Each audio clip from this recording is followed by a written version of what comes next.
History, the news, and the internet are filled with some heinous crime stories involving close relations.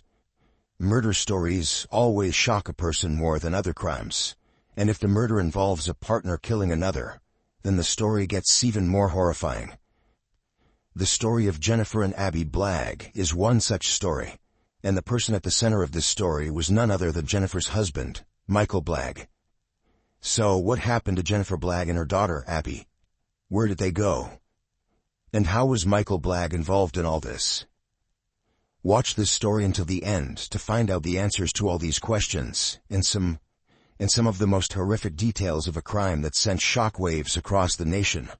Jennifer grew up in Oklahoma and was raised by a single mother and also had a brother named David. Although from a humble background, Jennifer had a good childhood. She completed high school and went on to study business at San Diego National University. Her friends described her as a very sweet woman. One thing very dear and important to Jennifer was her faith. Whenever she thought about marriage, the first quality of a good husband that came to her mind was his attachment to religion. She wanted to spend her life with a good Christian man. Unfortunately, her husband would be the exact opposite of who Jennifer wanted to marry. Jennifer met 25-year-old Michael Blagg at a party in 1988. He was a helicopter pilot in the U.S. Navy and was stationed in San Diego those days. Michael was brought up in a family that moved a lot because his father was a colonel in the Air Force. He was an incredibly well-behaved child and was extremely intelligent and hardworking. He always got good grades in school and excelled in co-curricular activities. Michael was so smart that he got into the Governor's Honor Program and went to Georgia Tech to study nuclear engineering. During his degree, Michael enlisted in the Navy so he could afford college and complete his higher studies.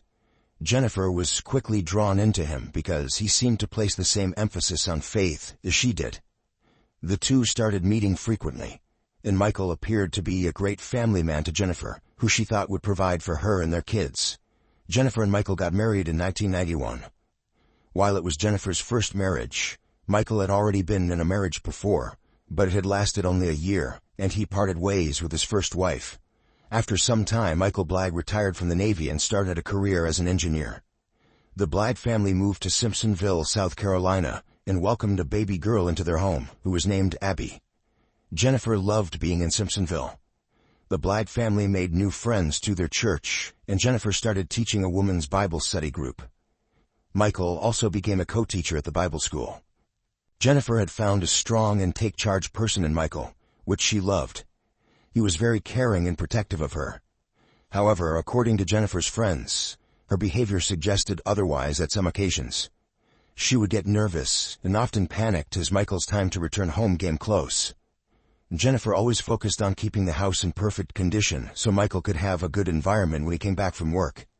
Despite all this, the Blagg family seemed happy, and Jennifer was really loving being in Simpsonville. But then Michael found a new job as operations manager in a manufacturing plant in Grand Junction, Colorado. Jennifer didn't want to leave her happy routine in Simpsonville, but she had to because she also wanted to be a dutiful wife to Michael. Things took a complete turn after the Blagg family moved to Grand Junction. Jennifer started seeming unhappy, and one could easily tell something was wrong in her personal life. The year was 2001 when the Blagg family moved to Colorado. Jennifer was 34 years old, and Abby was just 6 when the family moved to their new home. Just a few months into their new home, an incident happened that shocked the whole community in Grand Junction. On November 13, 2001, Michael Blagg left for work early in the morning. This is his normal routine. He would leave early and come back in the evening. Because of his protective nature, he would call his wife multiple times throughout the day to check if she and his daughter Abby were okay. But on this particular day, when he called home after reaching the office, no one picked up the phone. It was quite strange since Jennifer always answered Michael's calls. He waited a while for Jennifer's call before calling his home number again to check on her. Again, no one picked it up. Worried about the safety of Jennifer and Abby, Michael left a voicemail saying, "Man, where are you guys? Hope everything's going okay. I love you guys." When there was no response or news of Jennifer and Abby after a few hours of trying to contact them, Michael decided to leave the office early and go check on his family. As soon as he got home, he called 911 and reported that both his wife and daughter were missing. He also told the operator that there was blood all over the master bedroom of their house. The law enforcement authorities rushed to Michael's home. When the police officers entered the couple's bedroom, they found a huge amount of blood spilled in it. The jewelry box was also tipped upside down in the bedroom, and Jennifer's purse was dumped on the floor with its contents spread throughout the room. Initially believed to be a kidnapping case, the officers quickly changed their minds because of the blood quantity they found in the bedroom. Kidnappings don't have a large amount of blood on the crime scene, so the authorities knew there was another aspect to the story. Other than the amount of blood, its placement was also strange. The blood was only on the bed. The walls in the hallway were absolutely clean. There weren't any drag marks in the house either. While the investigation team was looking for a murderer, Michael appeared to believe his wife and daughter had been kidnapped and were still alive. He even requested the public for help in returning his family and posted a reward for $2,000 for anyone who gave information about Jennifer and Abby. The Colorado River became the center point of the investigation, as police believed the victims' bodies might have been dumped in the area. While the investigators were searching the areas near the Colorado River, forensic experts were working inside the black home to find any clues that might lead the authorities to Jennifer and Abby. According to the people in the neighborhood, the last they had seen the victims alive was a day earlier when Jennifer came back home after picking up Abby from school. As forensic experts examined different parts of the house, they found blood in the family van. This was the point when Michael turned from a grieving husband and father to a suspect in a double homicide case. But when he was interviewed, he said he didn't know anything about where Jennifer and Abby had gone. "I haven't got a clue who would have any malice in their heart against anyone in our family. Abby is a wonderful girl." He also gave the investigators a timeline leading into the incident. According to Michael, the day before his family went missing, Abby went to bed at her usual time at 7 p.m., but both he and Jennifer stayed up late as they normally would. Then around 8 p.m., Jennifer got a call from one of her friends who invited her to lunch the next day. Jennifer accepted the invitation and planned to meet up with her friend before going to bed with her husband around 10 p.m. Michael then told the officers about the day of the incident. As per his account, he woke up around 5:30 a.m. on November 13, 2001 to go to work. Both his wife and daughter were still asleep because their wake-up time was around 6:30 a.m. normally. Michael said that he used to call Jennifer multiple times throughout the day to check in on her. He did the same on November 13th as well, but she didn't answer his calls. Initially, he didn't think anything could be wrong, but after a few hours, he grew suspicious and went home from work, and that's when he discovered his wife and daughter were missing. But someone knew that November 13th would be an unusual day in Jennifer and Abby's lives, because Abby's school received a call on November 12th, and the caller informed the administration that she would not be coming to school the next day.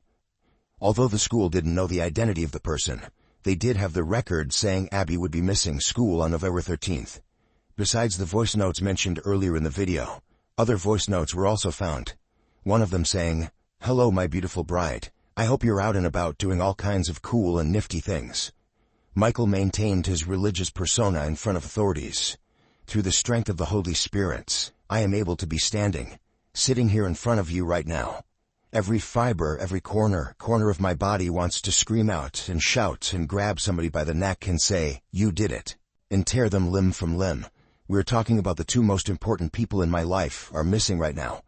As the investigation expanded, the officers strongly started to believe that Michael had something to do with the disappearance of Jennifer and Abby. Michael, on the other hand, was constantly denying that, and even started criticizing the police for considering him a suspect in the case. Michael told the press that it bothered him that he was being looked into despite the fact that he had lost his wife and daughter. A month after Jennifer and Abby's disappearance, Michael Blagg moved out of the family home. He said it was too hard to stay in the house where he lost his wife and daughter.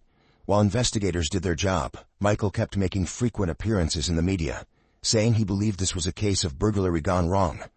"I've got some great hopes that we're going to find something out. Like you said, somebody knows something. I've certainly had many a time where I've just been completely out of control, but I've also spent a lot of time in my Bible, and the Lord has given me a peace about this." Michael even bought Christmas presents for Jennifer and Abby, and told everyone that he hoped they would be home soon to open them. People were sympathetic towards Michael Blagg because he wasn't only grieving the loss of his family, but he was also looked into as their possible killer. However, police and some of Jennifer's friends knew Michael had something to do with his wife and daughter's disappearance. As time passed, the suspicion grew stronger because of new evidence and witnesses.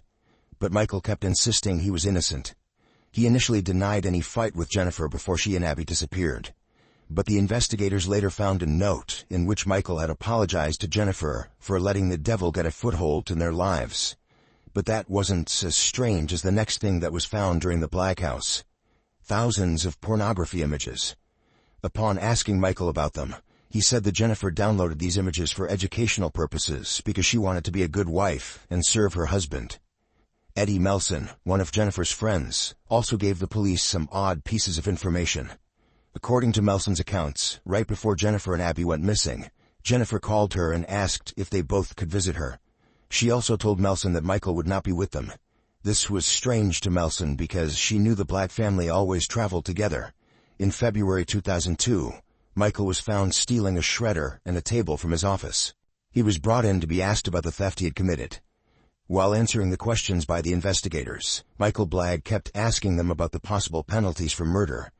This was, again, very strange coming from someone whose wife and daughter had disappeared a few months ago.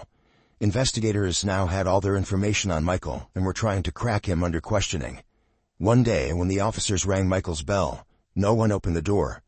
They could hear the sound of running water coming out of the house, but no one was responding to the knocks on the door.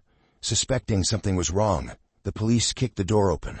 When they entered the bathroom, Michael was lying in the bathtub with his wrists cut. There was also a photo of Jennifer and Abby with him, and a note saying that he didn't kill his wife or her daughter. He was quickly taken to the hospital and was given medical care. Due to the harsh winters in Colorado, the search operation was halted till spring after the initial attempts. The search resumed in April.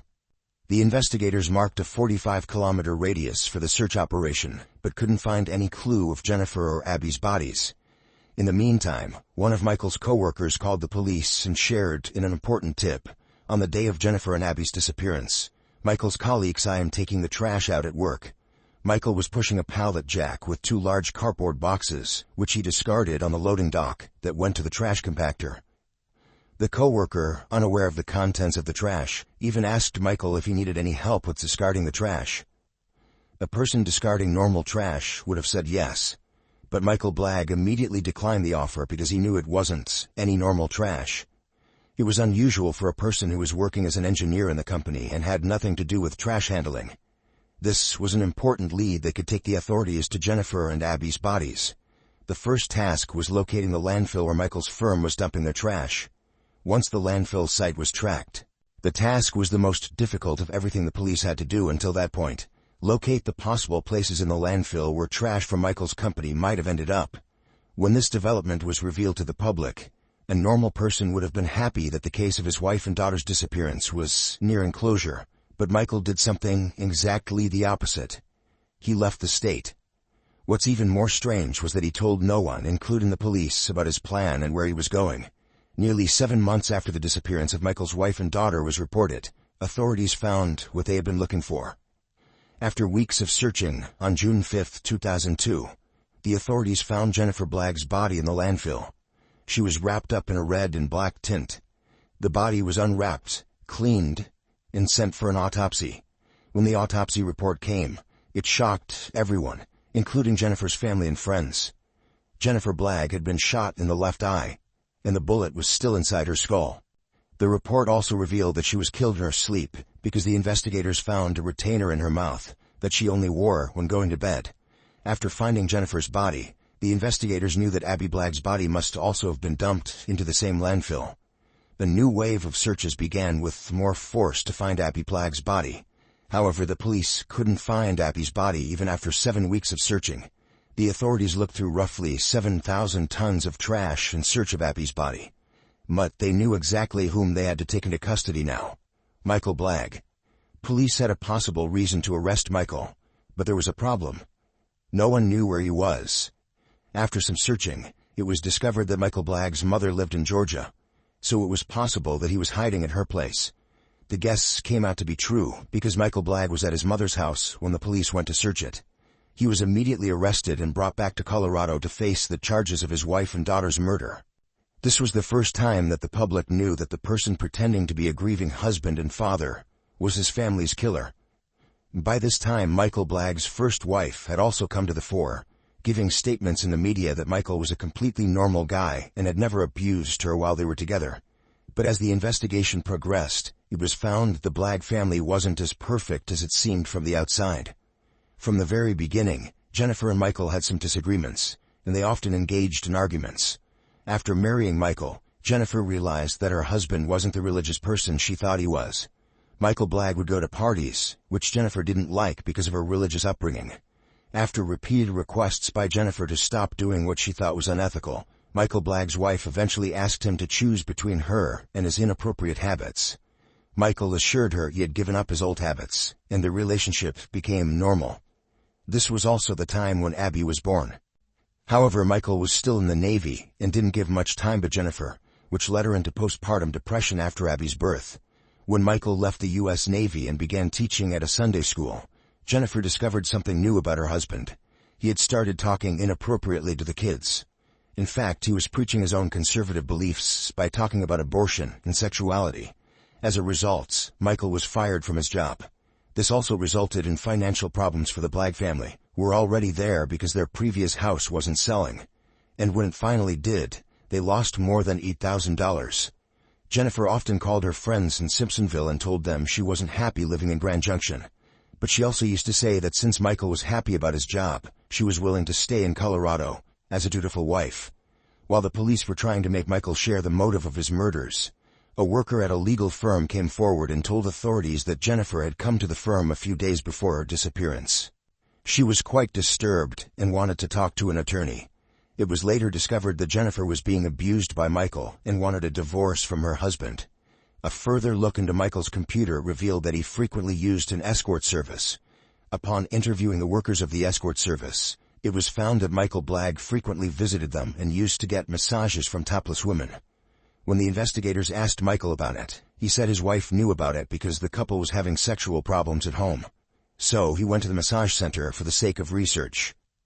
But it was soon discovered that Michael wasn't only addicted to explicit practices and websites, but he also forced Jennifer to watch it with him. This clarified why Jennifer wanted separation from Michael Blagg. Her diary showed an extremely religious woman, constantly praying and working on her relationship with God.